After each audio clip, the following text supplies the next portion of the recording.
My name is Helen Whitmore. I'm 68 years old. I used to teach English literature at a public high school in Ohio.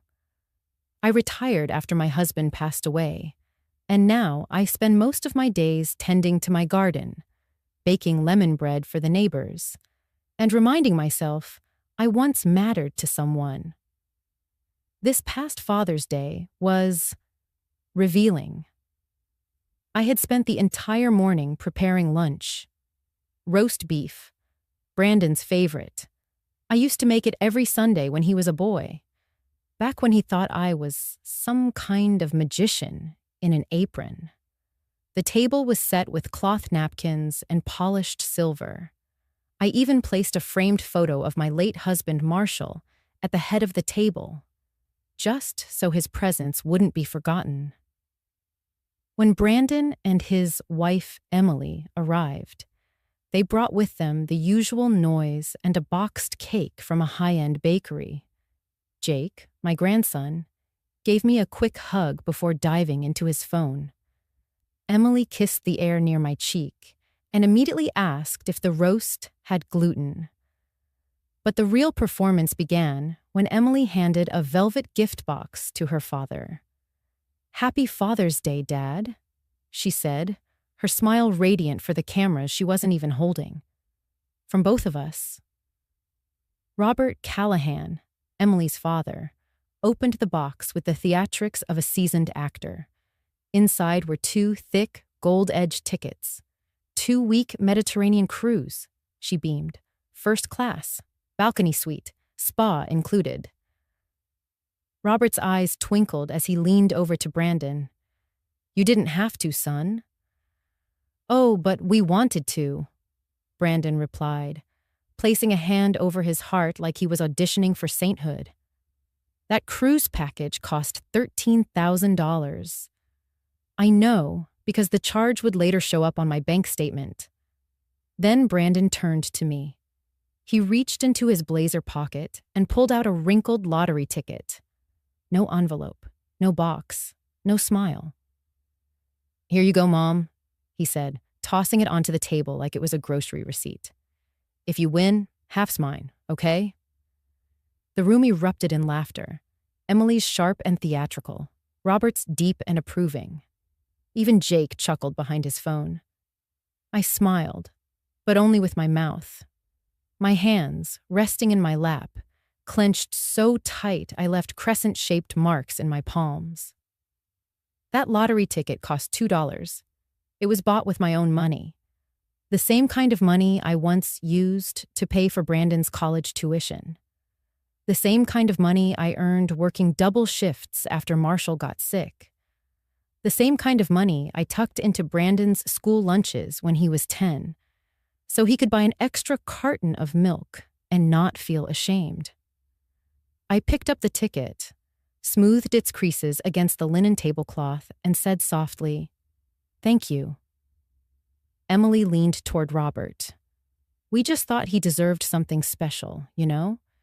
He's done so much for us, helped us buy our house, paid for Jake's private school, even covered the down payment on the new SUV." Robert grinned, waving the cruise tickets in the air like they were a trophy. "This is what a real gift looks like. Thoughtful, meaningful, not chance." That stung more than I cared to admit. No one looked at me. No one saw the way my smile faltered, or how I stared at the ticket like it might transform into something more if I wished hard enough. Brandon took a bite of roast beef and said, "Mom, this is good. You still got it." Still got it. Like an old vacuum cleaner that somehow works after years in the garage. They stayed an hour, maybe less.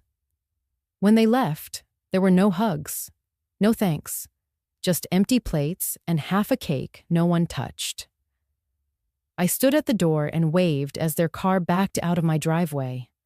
Robert rolled down his window and shouted, "Don't forget to check the numbers, Helen. Could be your lucky day." I watched them drive away, the sound of their laughter fading into the distance. The lottery ticket still sat in my hand, warm from where I'd held it too long. $2. 13,000. It wasn't the money. It was what the money represented. What I represented. I turned around, walked back into the kitchen, and set the ticket beside my teacup. I looked at the framed photo of Marshall and I whispered, "You wouldn't believe what just happened." That's how it began. My son gave his father-in-law a $13,000 cruise package and handed me a $2 lottery ticket. I won $120 million. And I taught him a lesson he'll never forget. I stayed at the table long after they'd gone. The roast had gone cold. The napkins, still neatly folded, hadn't been touched. The framed picture of Marshall stared back at me from across the table. Same gentle eyes, same kind mouth. Every Father's Day, I used to handcraft something for Marshall. Not because he expected it. He hated fanfare. But I believed in gestures, quiet ones. One year, I stitched a memory quilt from old concert shirts and high school track jerseys. Another year, I made him a leather-bound journal, filled the first 10 pages with letters I wrote during the first years of our marriage. He read them out loud by the fire. He cried on the 7th letter. I pretended not to notice. Marshall didn't like cruises. He said motion sickness robbed him of the ocean's poetry. But he would have sat at this table, eaten every bite of the roast, and left me a single flower from the backyard in return. This year, he got a frame and silence, and I got a joke. The lottery ticket still lay next to my teacup. I hadn't moved it.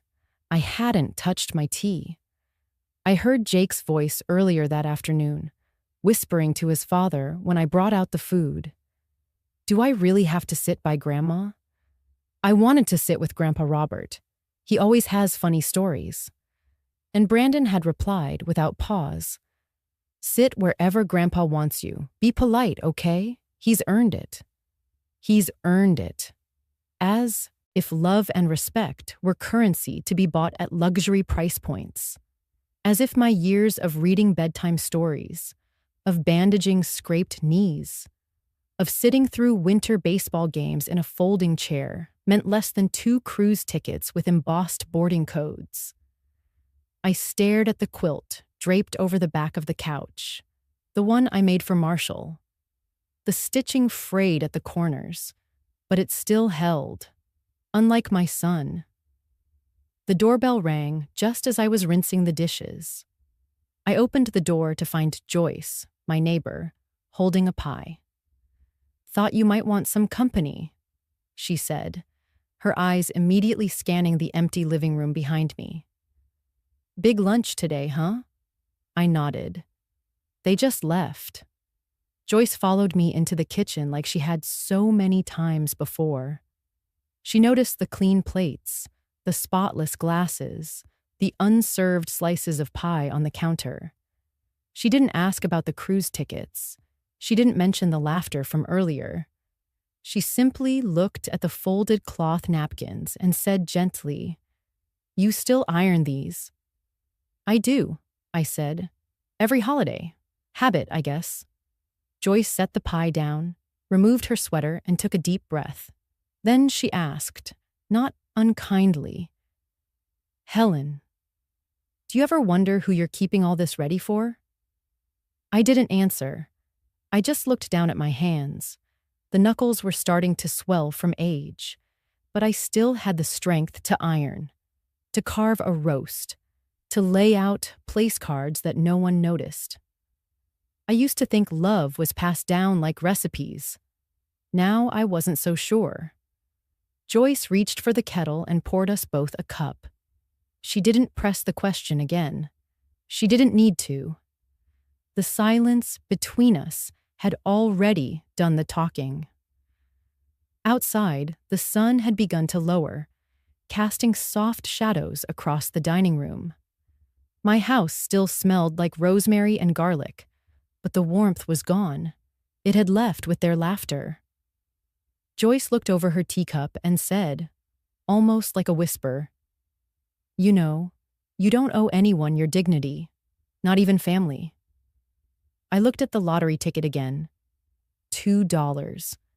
And somehow, still more honest than everything that had happened today. Monday morning started like most others. I brewed my coffee, fed the birds, wiped down the kitchen counters even though they were already clean. Then I sat at the table with my laptop, like I did every first of the month, to go over my bank statements. It was routine. I'd been tracking every dollar since the day Marshall passed. Not because I was afraid. I'd always been careful. But because the habit gave my days shape. It reminded me I was still in control of something. The list of charges loaded slowly. Grocery store, utility bills, my donation to the shelter on Maple Street. All familiar, all accounted for. And then, there it was. Premium Cruise Lines, $13,487.20. My heart paused before it could beat again. I clicked the line, certain it was a mistake. But the confirmation code, the timestamp, everything matched. The transaction had gone through the Thursday before Father's Day, exactly 4 days ago. I wasn't near a travel agency that day. I hadn't made any calls. I hadn't even left the house. But Brandon had. He still had access to my account. I'd added him when Marshall died, just in case. At the time, I thought it made sense. I thought I could trust my own son. I closed the laptop slowly, pushed the coffee aside. It had gone cold. For a few seconds, I just sat there, hands folded in my lap like a student waiting for bad news. Then I picked up the phone. He answered after 3 rings, his voice casual, breezy. "Hey, Mom, everything okay?" I took a breath. "Brandon..." "I was looking at my account this morning. There's a charge for nearly $13,500 to Premium Cruise Lines." Silence. Then a sharp inhale, followed by a little laugh. "Oh, that. Yeah, I booked that for Robert. Father's Day surprise. You saw how happy he was." I didn't speak. I let the silence stretch until he felt the need to fill it. "Look, I figured I'd use the family account. I mean, it's not like you're going anywhere. You've always said you want to live simply, right?" I finally spoke, my voice even. "You didn't ask me." "Mom, come on. We're family. What's yours is mine. You've always said that." "No, Brandon. I said that when you were 6, not when you were 42. He sighed heavily, like I was being difficult. "It's just money. And Robert, he's been such a help to us, financially. With the house, Jake's school, Emily's car. He's been more of a father to me these past few years than..." He trailed off, but the silence after said more than he meant to. I closed my eyes. "Then your real father ever was?" I finished for him. "No, that's not what I meant. I just mean, he shows up. He provides. He understands." The phone was cold against my ear. My hand didn't shake. Not yet. "You took over $13,000 from my account without asking. Then you used it to buy a luxury cruise for your wife's father and gave me a $2 lottery ticket." "Don't be dramatic, Mom. It was meant to be fun. You could have won big. And anyway, you weren't going to use that money." I stood at the kitchen window, looking out at the garden Marshall and I had planted together. The roses were starting to bloom.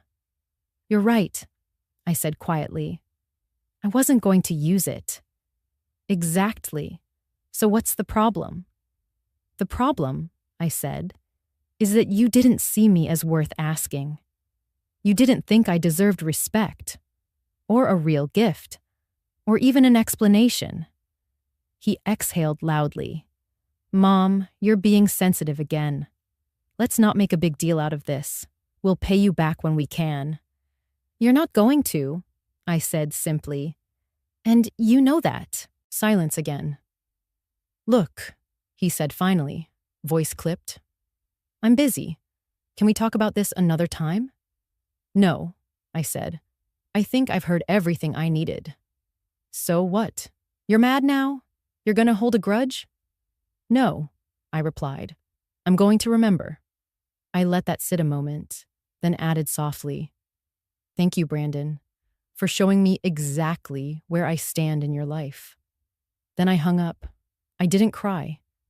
Instead, I poured out the cold coffee, rinsed my cup, and wiped the counter one more time. I wasn't shaking. I was learning. I held the lottery ticket between my fingers for a long time after the call.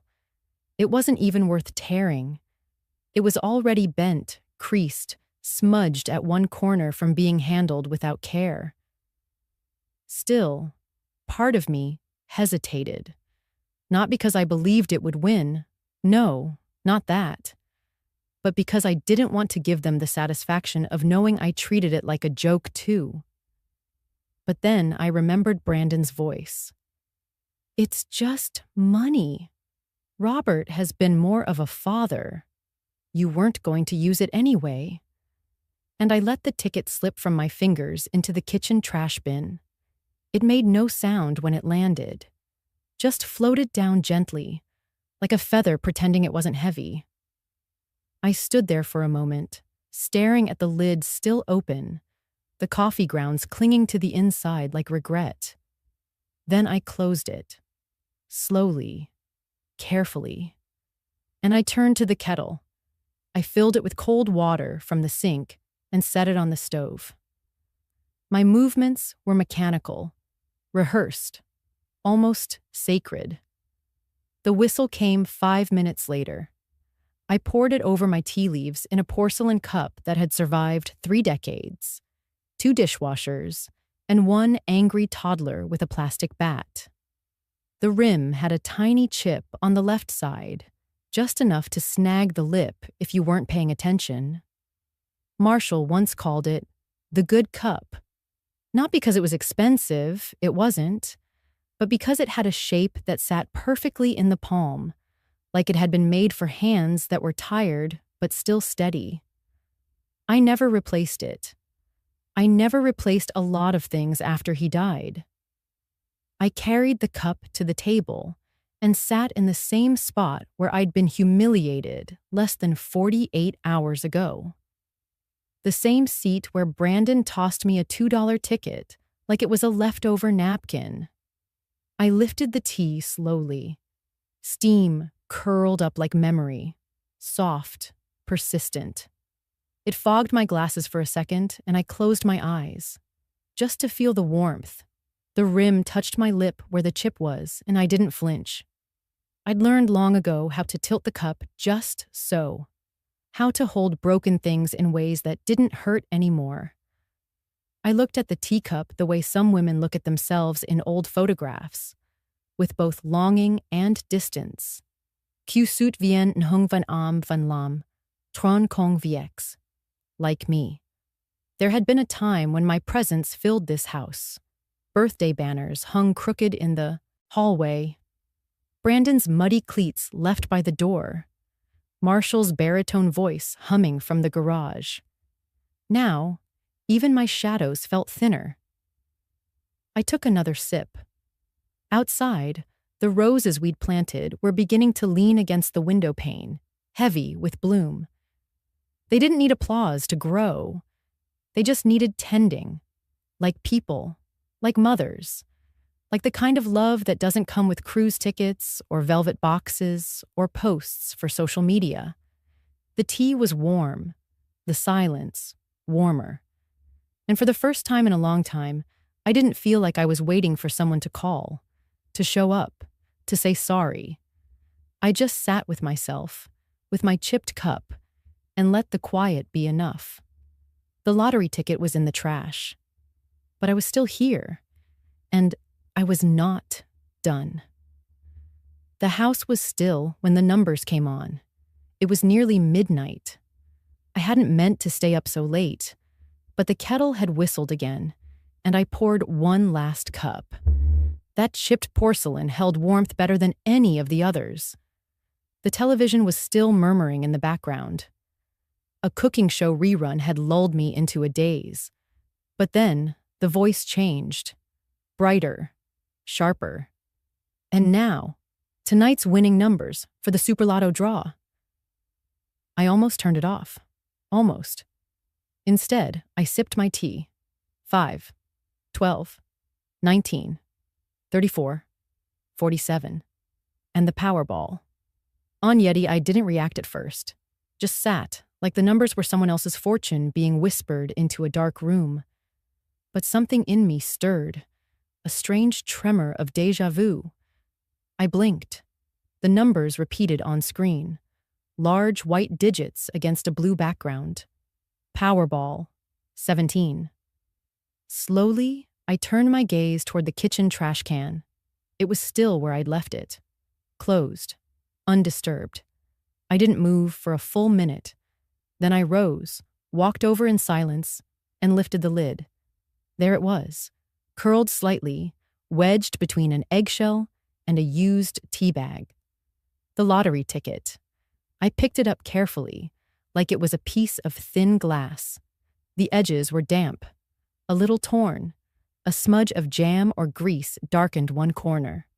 I didn't care. I held it under the kitchen light and matched each number one by one. Powerball, 17. I didn't breathe. The room didn't move. The silence was loud, so loud I could hear the refrigerator humming like a nervous child. I walked to the sink and gently ran the ticket under a trickle of warm water, then patted it dry with a clean cloth. I smoothed the paper out on the counter, hands shaking slightly now. The numbers hadn't changed. I had just won $120 million. I sat back down in my chair. The chipped teacup waited, still half full. I wrapped both hands around it to steady myself. And then, nothing. No screaming, no euphoria, just stillness. A strange kind of ache. Not pain, not joy. Something in between. Like my soul had stretched too quickly to hold something it wasn't sure it wanted. I looked at the ticket again, blinking, slowly. I had never dreamed of being rich. I had dreamed of being seen, respected, appreciated. I didn't need this money. I needed someone to say, "Thank you, Mom," to mean it, to look me in the eyes and see everything I gave up without ever being asked. I needed someone to sit across from me at this table and remember who held their feverish hands at night, who stitched Halloween costumes at 2 a.m, who stayed behind while the world moved on. But they hadn't done that. They'd handed me a joke and used my savings to gift another man a vacation I would never be invited on. I looked at the chipped teacup again. If I told them, they'd come running. Brandon, Emily, even Robert. There would be flowers. Apologies. Calls I hadn't received in years. But none of it would be for me. It would be for this, the paper that nearly rotted in the trash. And suddenly, the choice felt clear. Not cruel. Not revenge. Just truth. I would not tell them. I would not share this money. Because they hadn't shared their gratitude. And I realized, in that moment, something simple and final. They hadn't failed to give me money. They had failed to give me meaning. And now, I had both. The next morning, I woke before dawn. The birds hadn't started yet. The light outside was still that soft, uncertain gray, neither night nor day. But I was sure of one thing. It was time. I placed the now-dried lottery ticket into a small Ziploc bag, the kind I used to pack Brandon's school sandwiches in. Then I tucked that into a padded envelope, already addressed and ready. I had printed out the claim form at 4 a.m., signed it with steady hands. I didn't call anyone. I didn't even tell Joyce, though her porch light was on across the hedge, and she was probably sipping her cinnamon coffee, same as every morning. Instead, I walked alone to the blue mailbox 2 blocks down, ignoring the one right outside my house. That one felt too close, too watched. When the envelope dropped in with a soft metallic echo, something in my chest loosened. I walked back, slower. Back home, I opened my laptop and logged into my bank. There were still fingerprints of Brandon everywhere. His name linked to my shared savings. His automatic alerts set to notify him of large balances or withdrawals. I remembered how touched he'd been when I added him, saying it made him feel trusted. Now I revoked every access, quietly, without drama, no messages, no warning, just like how he made that cruise payment. I clicked Confirm Changes, and the screen blinked once before refreshing. Done. The balance stayed the same. The numbers hadn't changed, but something deeper had. I was no longer his emergency plan. I was my own. Later that afternoon, Joyce stopped by to return my garden shears. She didn't knock. She never did. Just tapped twice on the screen door and let herself into the kitchen like she had since 1983. She saw me at the table, holding my teacup with both hands. "Well, you look different," she said. I raised an eyebrow. "My hair's a mess." "Not that kind of different," she said gently. "Your eyes. They're quieter, stronger." I didn't answer right away. Instead, I sipped. The tea was still warm. "You keeping secrets from me, Whitmore?" I smiled. "Maybe." Joyce didn't press. She never did. That's what made her a good friend. She knew when silence had more to say than words. She looked down at the chipped teacup in my hands. "You know, you've had that cup longer than most marriages." "I trust it more than most husbands," I replied, and we both chuckled. But beneath the laugh, she could feel it. Something had shifted. She reached out, just brushed my wrist lightly. "Whatever it is, Helen, I'm proud of you." That was all. And when she left, I sat there a little longer. I didn't check my email. I didn't refresh the tracking number on the claim envelope. I didn't let myself think too far ahead. I just let the peace settle. Because for the first time in years, maybe decades, I wasn't waiting for someone else to save me. I had quietly saved myself. I didn't even know Emily had started live streaming until Joyce sent me the link. It was a Thursday, late morning. I had just trimmed the roses and was dusting off the windowsill when my phone buzzed 3 times in a row. Joyce rarely texted me at that hour. "You need to see this. Link. Emily's gone live. It's about you." I stared at the screen for a moment, not moving. Then I clicked. Her face filled the frame, well lit, as always, makeup done just enough to look raw, but relatable. Behind her, their bright white kitchen glowed like a commercial. Tears rolled down her cheeks, perfect little drops that didn't smudge her mascara. "I'm not doing this for attention," she sniffled, voice trembling. "I'm doing this because families should never betray each other. My mother-in-law, Helen, has taken something that wasn't hers." Pause. Dramatic breath. Look into camera. It was a gift Brandon and I gave her for fun, just a joke.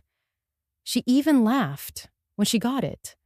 But then, we found out it was a winning ticket. She choked back a sob. A well-rehearsed one. And now, she's cut us off, changed bank info, refuses to even speak to us, after everything we've done for her. She's keeping all of it, $120 million, from her own son. The comments rolled in instantly. "OMG, I'm so sorry.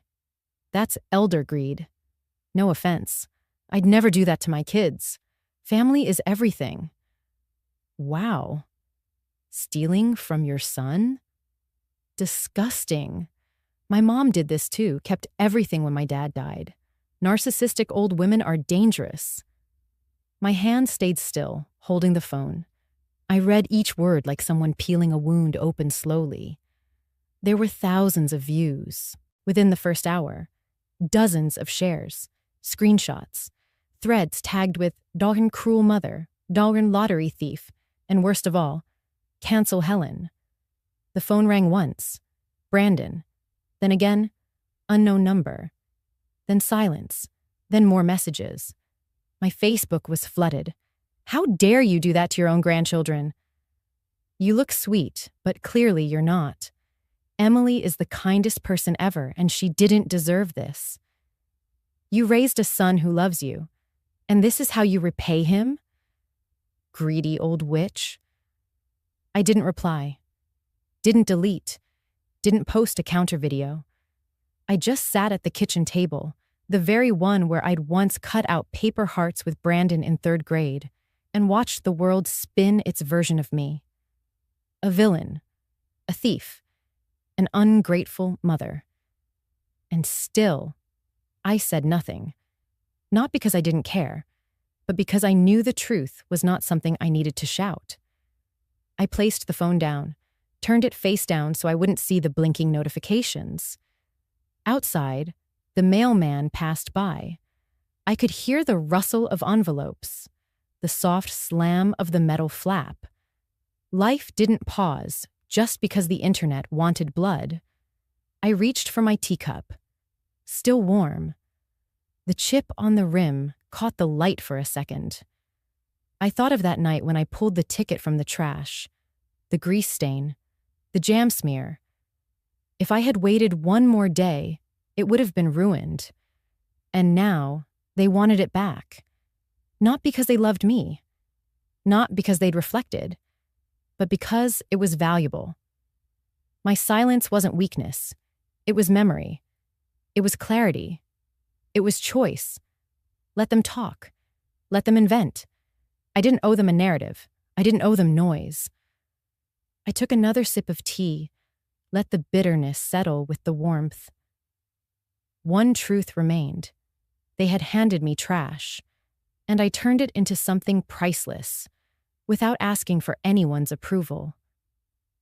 The phone rang late afternoon, an unfamiliar number with a Napa Valley area code. I almost let it go to voicemail. After days of being swarmed with strangers' opinions, silence had become my comfort. But something in my chest told me to answer. "Helen Whitmore?" A deep, weathered voice asked. "Yes, who's calling?" William Callahan, Robert's father. I hadn't spoken to William in over 10 years, not since Emily and Brandon's engagement party, where he'd given a beautiful toast about legacies and character. Back then, he was already retired from the federal bench, a man of quiet words and sharp eyes. "I've watched the video," he said plainly. My body tensed. And I've also watched them spin a lie so fast it could gut the truth if no one stepped in. He exhaled, slow and deliberate. The kind of breath only men who've seen courtrooms fall silent know how to take. "I was there, Helen. Father's Day. I saw what they did. I saw what you were given. I saw Brandon smirk when he handed you that ticket." I didn't speak. I didn't need to. Robert laughed. He said, "Classic Helen, keeping face even after a slap in public." And then they opened champagne for him while you sat there with nothing but that slip of paper. I closed my eyes. You didn't ask for this to go viral. You didn't call reporters. You didn't make a scene. And yet, they've painted you as a thief. He paused. The line went still except for the hum of his old clock in the background. "I can't stay silent, Helen. My son and daughter-in-law crossed a line. I taught Robert better." I whispered, You don't have to. Yes, I do. Silence in the face of injustice is complicity. And I won't have my name tangled in this if it means watching a good woman get torn apart for having the audacity to remain quiet. That night, William posted a public statement on his personal page. His words were measured, precise, as though written for the congressional record. He titled it, "For the Sake of Truth and One Woman's Quiet Dignity." I, William E. Callahan, was present on the morning of June 16th, Father's Day, at my grandson's home. I witnessed Helen Whitmore receive a $2 lottery ticket, while my son, Robert Callahan, was presented a $13,000 cruise package purchased from Helen's own savings, without her consent. Helen expressed no anger. She smiled and sipped her tea, but I saw the fracture beneath that smile. This week, I have watched lies spread like rot. I cannot allow it. I hereby affirm that the lottery ticket was a dismissed gift, mocked even, and Helen owes no one anything. She has not stolen. She has not betrayed. She has endured. His post reached nearly 1.2 million views within 48 hours. Suddenly, the tide shifted. Influencers retracted their hot takes. Comments changed tone. Wait, she paid for the cruise? The dad confirmed everything. That poor woman. Can you imagine being publicly humiliated like that and still staying silent? Number respect. Helen is trending. As it should, I didn't reply. I didn't post a victory note. I did what I had always done. Boil the kettle, pour the tea. But this time, the tea tasted different. Not because of what the world now believed, but because someone finally stood up, not for me, but with me. The envelope had arrived 3 days earlier, heavy, official, embossed seal. Inside was the formal invitation, California State Lottery Ceremony, grand prize claimant Helen Whitmore, date, time, location, dress code, business formal. I stared at it for a long while, letting my fingertips trace the gold trim. Then I opened my old cedar wardrobe, the one Elliot built for me back when we still danced in the kitchen after dinner. Tucked in the back, behind 2 scarves and a forgotten umbrella, was a dress I hadn't worn in years. Lavender. Soft, but firm in presence. Like me. I ironed it that morning with deliberate care, pressed the pleats, steamed the neckline, pinned a small brooch Elliot once gave me on our 30th anniversary, not for luck, for memory. As I arrived at the venue, camera lights flashed like summer lightning. I walked alone. No entourage, no manager, no dramatic fanfare. Just me. And I stood tall. At the reception table, the staff greeted me with warmth. "Mrs. Whitmore, we're honored. The stage is yours in 15. Inside the grand ballroom, velvet chairs lined rows of polished marble. A podium stood center stage. The room buzzed with media. Cameramen whispered. Reporters prepped their questions. Then, a commotion near the entrance. I turned slowly. Brandon and Emily, striding in, not invited, but certain they belonged. Emily in heels, too high for the steps. Brandon in a suit I paid for when he couldn't afford one after grad school. They moved fast, straight toward me. "Mom," Brandon barked, "we need to talk before this whole thing gets official." "It's a family ticket," Emily added, breathless. "You laughed when we gave it. That makes it shared property." Security approached. "Ma'am, are these guests with you?" I looked at Brandon, at the boy I once rocked through chickenpox, who clung to my finger on his first day of kindergarten. Then I turned to security. "No," I said softly, "they're not." The guards guided them away, politely but firmly. Brandon protested. Emily shrieked something about betrayal. A camera caught it all. I stepped forward toward the stage. The ceremony began. The host announced the amount with grandeur. Congratulations to Mrs. Helen Whitmore, winner of $120 million. Applause, flashbulbs. I took the mic, steadied my breath. Then a reporter, young and eager, pushed forward. Mrs. Whitmore, do you plan to share the winnings with your family? A hush fell. The room waited, some expecting generosity, others scandal. I smiled, not wide, not bitter, just enough. I was told not long ago that I was more of a burden than a blessing, that my role was outdated, forgotten, a leftover. Pause. I held up my teacup brooch gently between two fingers. But I've learned something important. If I was ever a burden, today is the day I step out of that role. Another pause. Then, no. I will not be sharing it with those who discarded me, but I will share it with those who see people like me not as a bank account, but as a human being. Silence. Then a slow ripple of claps. Then more. And for the first time in years, I wasn't background noise. I wasn't invisible. I was a woman. Whole.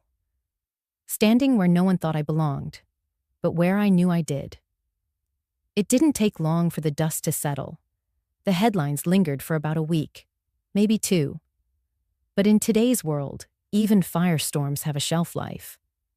The public moved on, but the consequences stayed. Brandon was placed on administrative leave from his firm. It wasn't the money. It was the footage. Him shouting at a lottery event, claiming ownership over something he once mocked. The HR department called it reputational liability. They called it brand risk. I called it truth surfacing. Emily's parenting blog, once filled with glowing posts about gratitude and family values, was flooded with comments. Is this the same woman who tried to steal from her mother-in-law? Unfollowed. Integrity matters. You raised your son to call that woman grandma? I'd be ashamed. Sponsorships dropped. Her podcast went silent. And their home, for sale within a month. I didn't gloat. I didn't watch it unfold with popcorn and smugness. I watered my garden. I hosted Joyce for afternoon tea. I read again. Real books, not just recipes or bills. And I waited for nothing. Until one Thursday morning, an envelope arrived. No return address, just my name. Handwritten in uneven cursive I knew better than my own. Jake. Inside, a folded piece of notebook paper. No email. No TikTok. Just ink on paper. Dear Grandma, I don't know if I'm allowed to write to you. Dad says you're angry, and Mom says you lied. But I don't think that's true. Sometimes I hear them argue, and I wish I was at your house instead. It was quiet there. You made soup that didn't come from a jar. I miss your garden. I miss the way you put honey in my tea even when Mom said not to. I miss your smell, like warm books and cookies. I miss you more than anyone. Love, Jake P.S. I saved a petal from the tulip we planted. It's in my drawer. I held the paper close, the ink smudged slightly where he'd pressed too hard on his O's. He always did that. I used to tease him, call them strong man circles. I didn't cry. Instead, I folded the letter carefully and placed it in the drawer where I kept the good linen. The drawer for sacred things. Then I sat on the porch, warm cup in hand, and whispered into the breeze.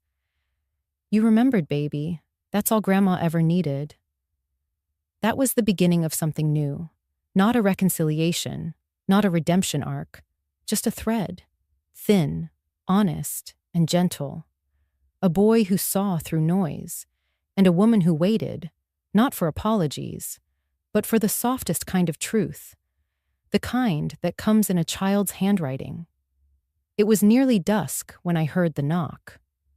Not the kind of knock that demands, the kind that hesitates, then tries again, softer. I opened the door, and there he was, Brandon, my son. The same boy I once walked through storms just to get to his school recital on time. Now a man, standing like a collapsed version of his former self. His eyes were sunken, his shirt wrinkled, his wedding band gone. "Mom," he began. I didn't speak. I simply stepped aside. "Come in." He hesitated, as though unsure whether the invitation was real. Inside, the house was calm. The same ceramic teapot whistled gently.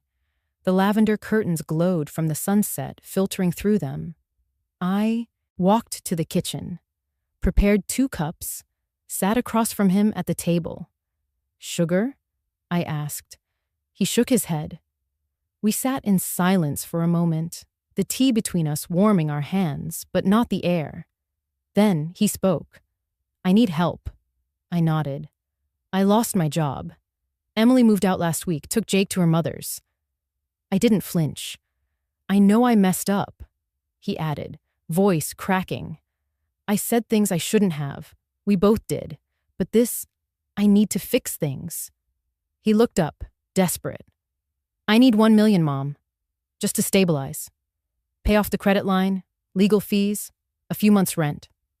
He leaned in. "I know you have it. And I'm your son." There it was. That phrase again, used like a password, like a key to a vault he never built, but expected to access. I placed my cup down gently, looked at him, really looked. This was the same man who once told a Facebook audience that I was greedy, who let his wife twist the truth while he stood beside her. And yet now, he sat at my table, asking, not with rage, but with the same silence I once used to survive his absence. I folded my hands. "Brandon," I said, calm as the tea steam rising between us, "do you remember the Father's Day cruise?" He looked away. "The one you booked for Robert using my account.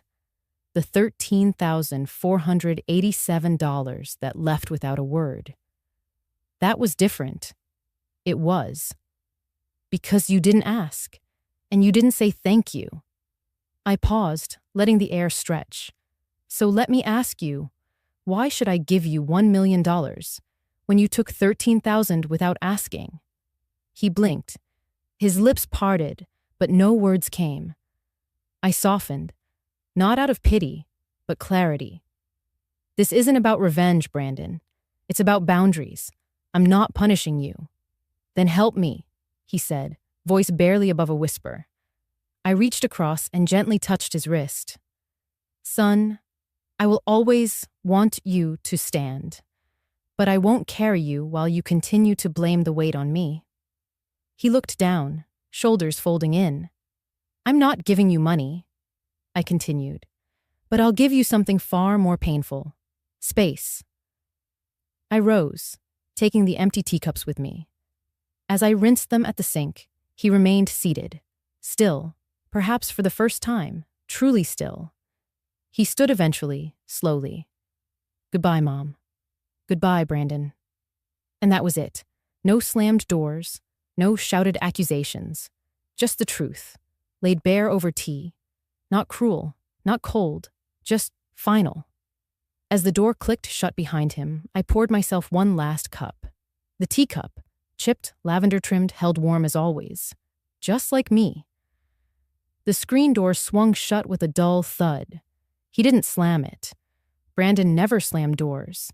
That would have taken too much emotion, too much ownership.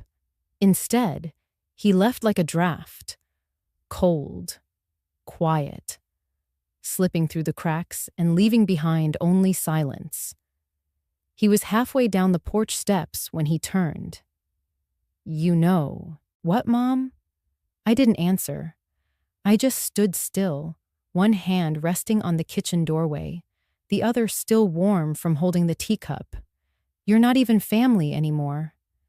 It wasn't shouted, just spoken, firm, like a judgment, a final strike of the gavel in a courtroom he believed he presided over. My heart didn't jump. It didn't sink. It just paused, like a breath I'd been holding for years had finally been exhaled. I stepped forward, calm, no drama, no heat. "Brandon," I said, "let me tell you something about family."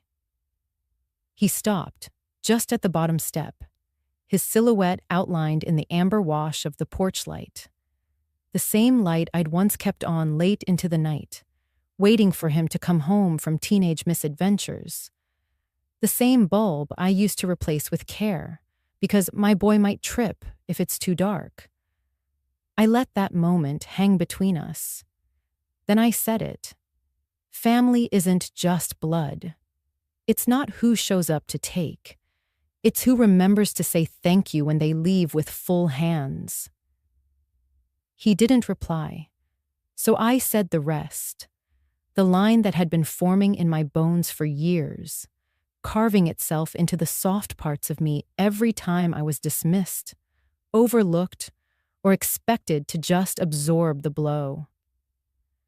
Family is where people give and then remember to give back. It's not a place you return to when you're broke, ashamed, or cornered. It's a home built on gratitude, not entitlement. He stared at me, something flickering behind his eyes. Maybe shame, maybe anger, maybe just the faint realization that I meant it, that I wasn't bending this time. I wasn't waiting by the window. I wasn't baking his favorite bread. I wasn't pulling open my wallet like some mechanical reflex trained by guilt. No one was finally closing a chapter.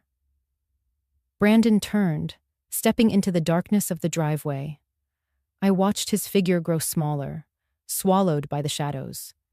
Then I shut the door, locked it, not from spite, from peace. I leaned against the frame, breathing slow and even. The tea had gone cold on the table, but my heart had never been warmer. Outside, the wind rustled the azaleas.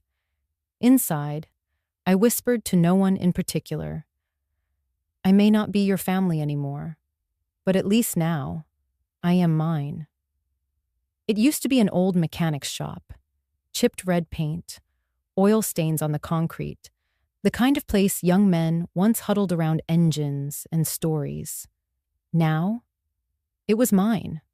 I bought it quietly, in a town 2 counties over, where no one whispered about lottery winners and no child pointed out of a car window to say, "That's the woman from Facebook." The garage still smelled faintly of rubber and rust, but now mingled with lavender polish and fresh pine shelves. On the wall where a calendar of bikini models once hung, I had a local artist paint a mural. Women who raised the world. Foundation, in deep plum lettering, beneath silhouettes of women with aprons, briefcases, baby slings, and books, no fanfare, no press release, just a soft open. 3 refurbished desks lined the side, one filled with pamphlets about financial literacy for older women, one stacked with books on rebuilding after divorce or loss, and the last, my favorite, had a teacup on it. The chipped one. I'd cleaned it gently and placed a tiny succulent inside. A symbol, not decoration. A reminder. I wasn't broken. I was planted. The bell above the garage door chimed, and I turned just in time to see a familiar figure duck inside. "Well, well," Joyce grinned, holding a covered dish in her arms. "So this is where you ran off to." I smiled, really smiled. She walked around, eyes wide, pausing to run her fingers over the workbench. Then she read the sign out loud, softly.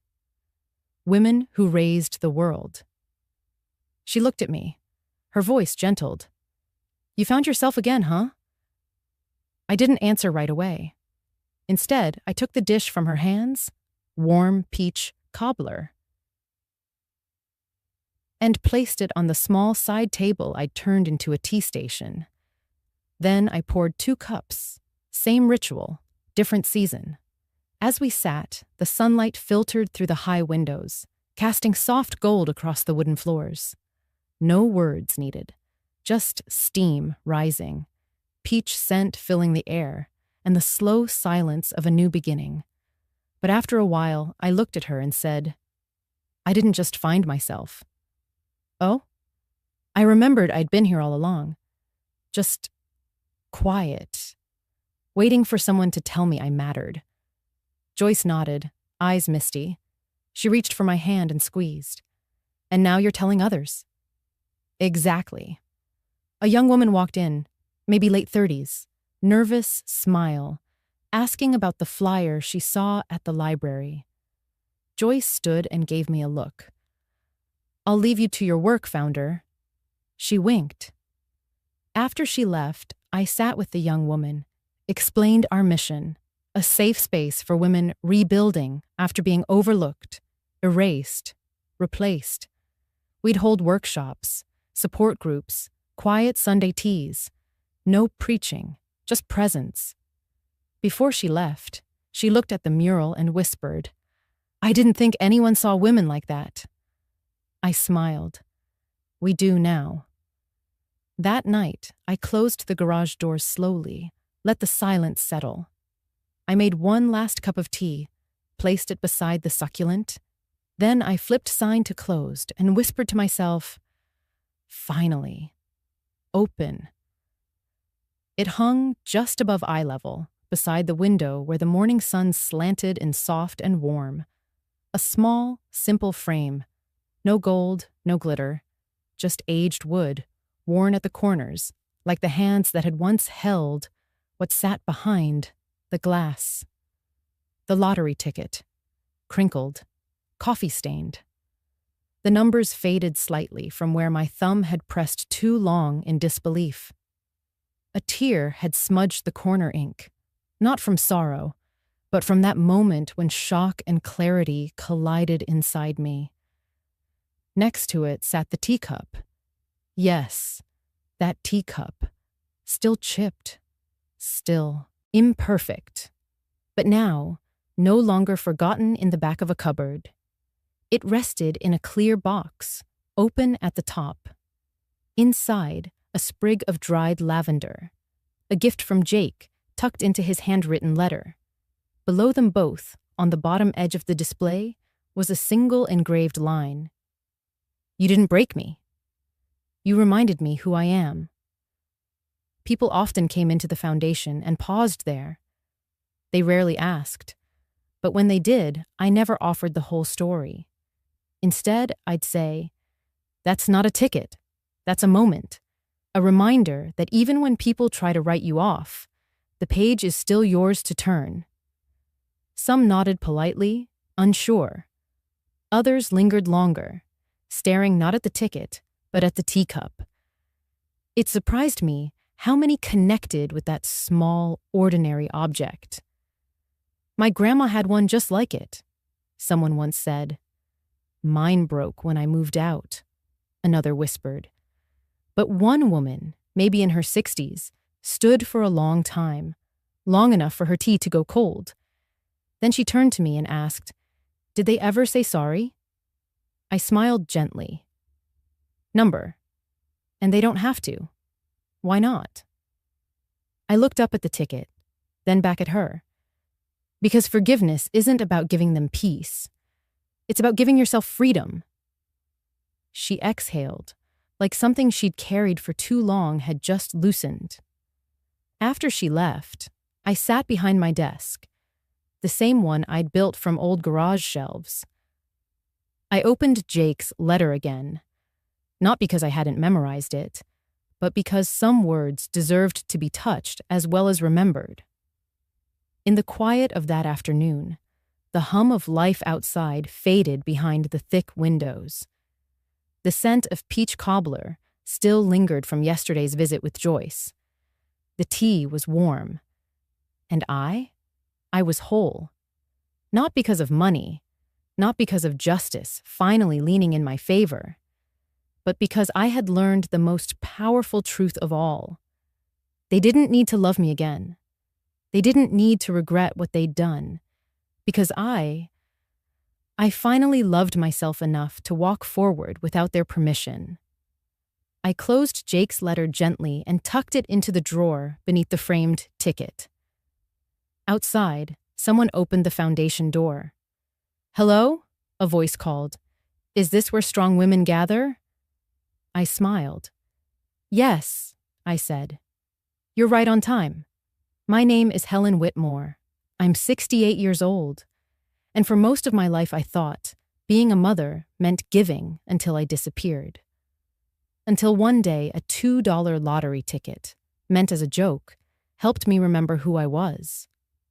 If you're listening to this, if you've ever been made to feel like your only worth was your bank account, your casserole, your silence, if your own children looked at you like a wallet that never runs dry, or a housekeeper who doesn't age, then let me tell you something I wish someone had told me sooner.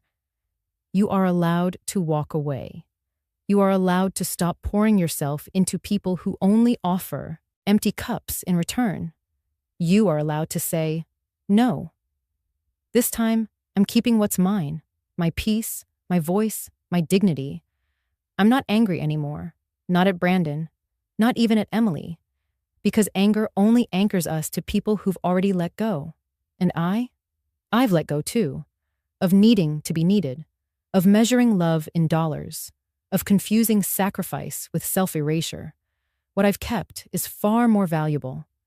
A teacup, a framed ticket, a letter from my grandson, Jake, a garage-turned sanctuary, and my name, said with pride. Voiceover pause. Nhach nen nhe nhang bat jiao. If you've ever been cast aside, overlooked, erased in your own family's story, know this. There is still a story left to write, and the pen is in your hand now. So, I'll leave you with a question. If it were you, would you have shared the winnings, or would you have chosen to protect your worth? Drop your answer in the comments. Let this space, this channel, be where our stories meet, where they don't get deleted, don't get drowned out. Let's build a community where no mother, no woman, no elder ever feels disposable again. You've listened to mine. Now I'd love to hear yours.